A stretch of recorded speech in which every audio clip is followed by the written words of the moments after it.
சித்தம் நாம யோகத்தை வந்து பார்க்க போறோம். ஒருத்தர் வந்து சித்தம் நாம யோகத்துல பிறந்திருக்கிறாங்க அப்படின்னா அவங்களுக்கு யோகியாக வரக்கூடியவர் கேது பகவான், அவயோகியாக வரக்கூடியவர் வந்து ராகு பகவான். ஸோ ராகு கலர் தான் அவங்க வந்து பயன்படுத்துவாங்க. அந்த லைட் ப்ளூ கலர், ராகுவோட நிறம் வந்து நீலம்.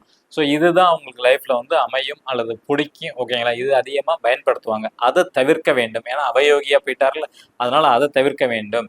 அதை தவிர்த்து இவங்களுக்கு யோகி அதிர்ஷ்டமான கலர் எடுத்தணும்னா சாம்பல், ஆஸ், சிமெண்ட் கலர். ஆனால் இது சுத்தமாக இந்த நபர்களுக்கு வந்து பிடிக்காது.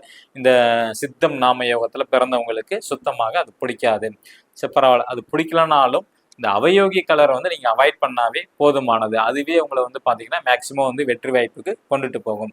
அடுத்து வந்து பார்த்தோம்னா நம்ம திருமண பொருத்தத்தில் பார்க்கும்போது இந்த சித்த நாம யோகத்தில் வந்து பிறந்தவங்க வந்து அவயோகியாக ராகு வரனால இந்த ராகு வந்து யாருக்கெல்லாம் யோகியா இருக்கிறாங்களோ அந்த இதை வந்து நம்ம சேர்க்கக்கூடாது.